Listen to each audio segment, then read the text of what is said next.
ഇന്ന് നമുക്ക് ഒരു ചെത്തുമാങ്ങ ഉണ്ടാക്കാം കേട്ടോ.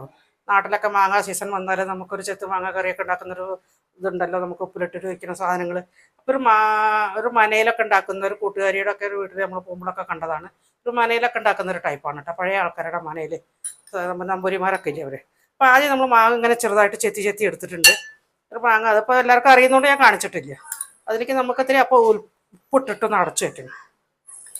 അപ്പോൾ ഒരു ദിവസം കഴിയുമ്പോഴേക്കും ഇതിൽ വെള്ളങ്ങളൊക്കെ ഒലിച്ച് വന്നിട്ട് ഇത് റെഡിയാവും. അതിന് ശേഷം നമുക്കതിന് കൂട്ടൊക്കെ കൂട്ടാം കേട്ടോ. അപ്പോൾ ആദ്യം നമ്മളത് ഇട്ട് വെച്ചിട്ടുണ്ട്. അപ്പം ഇനി അതിലേക്ക് നമുക്ക് ഇതൊന്നൊരു ദിവസത്തേക്ക് നമുക്ക് അടച്ചു വെക്കാം. നമുക്ക് മാങ്ങ തുറന്ന് നോക്കട്ടോ. അപ്പോൾ അതിൽ നല്ല വെള്ളം വന്നിട്ടുണ്ടാവും.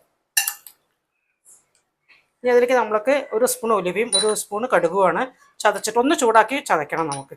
അത് ഞാൻ ഇവിടെ റെഡിയാക്കി വെച്ചിട്ടുണ്ട്. അത് ഉലുവയും കടുകും കൂടി ചതച്ചിട്ടതാണത്. അത് നമ്മളിതിലേക്ക് മിക്സ് ആക്കുന്നുണ്ട്. ഒരു സ്പൂൺ ഉലുവയും ഒരു സ്പൂണ് കടുകും. ഇത് 1 കിലോ മാങ്ങയാണ്. അതിലേക്ക് ഒരു 3 സ്പൂണ് ഈ മുളക് പൊടി. അതിലേക്ക് പിന്നെ ചേർക്കുന്നത് ഈ കായം, അത് കുറച്ചേ ഉള്ളൂ. ഇനി നമ്മളതിലേക്ക് ചേർത്ത് കൊടുക്കുന്നത് ഒരു സ്പൂണ് വിനേഗറാണ് കേട്ടോ. അപ്പോൾ അതിൻ്റെ പുളി നന്നായി പിടിക്കും. നമുക്കതൊന്ന് മിക്സ് ആക്കാം കേട്ടോ. നല്ല മിക്സ് ആക്കിയിട്ട് ഒരു ഗ്ലാസ് ജാറിലൊക്കെ ആക്കാം. അത് മിക്സ് ആയിട്ടുണ്ട് കേട്ടോ, നന്നായി തരത്തിൽ മിക്സ് ആയിട്ടുണ്ട്. നമുക്കൊരു ഗ്ലാസ് ജാറിലേക്ക് ആക്കി വെക്കാം കേട്ടോ. മിക്സ് ആയിട്ട് നമുക്ക് ജാറിലേക്ക് നിറയ്ക്കാം കേട്ടോ, കുറേശ്ശെ.